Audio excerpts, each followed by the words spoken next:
Golkarpedian bayangkan jika Indonesia hari ini bukan negara yang tertatih, tapi sudah melesat seperti Korea Selatan. Bayangkan jalan tol membelah pulau, harga-harga stabil dan rakyat tidak perlu khawatir soal pangan. Semua itu bukan mimpi, itu pernah nyata dan nama dibalik semua itu Soeharto. Tapi anehnya hingga kini statusnya sebagai pahlawan nasional masih jadi perdebatan. Wakil Ketua fraksi Partai Golkar di MPR RI, Firman Subagio kembali mengangkat wacana ini. Menurutnya gelar pahlawan untuk Soeharto bukan soal politik, tapi soal menghormati sejarah. Pak Harto membawa kebangkitan bangsa dari ketertindasan, ujarnya. Ia menolak anggapan bahwa usulan ini hanya manuver partai menjelang pemilu. Menurutnya ini tentang rekognisi terhadap peran besar dalam pembangunan nasional. Faktanya saat Soeharto naik pada 1967, Indonesia berada di ambang kehancuran ekonomi. Inflasi mencapai 600%, utang luar negeri menumpuk, tapi dengan dukungan para teknokrat seperti Sumitro Joyo Hadikusumo,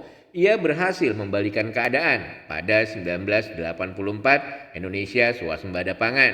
Proyek infrastruktur besar seperti bendungan Jatiluhur, jalan tol hingga pabrik pupuk dibangun meski ditentang oleh lembaga-lembaga asing. Bahkan ide makan bergizi gratis yang digaungkan Presiden Prabowo saat ini sudah diwacanakan Soeharto sejak lama.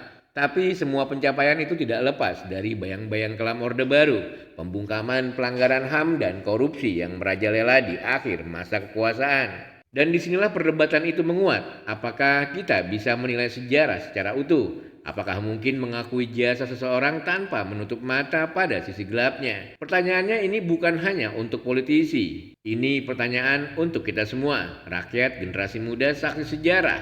Karena kalau sejarah hanya ditulis berdasarkan sentimen hari ini, kita bisa kehilangan pelajaran besar di masa depan. Jadi apakah Soeharto layak jadi pahlawan nasional atau cukup dikenang sebagai pemimpin kontroversial yang membangun sekaligus melukai? Golkarpedian, tulis pendapat kalian di kolom komentar karena suara kita hari ini bisa menentukan cara bangsa ini mengingat masa lalunya.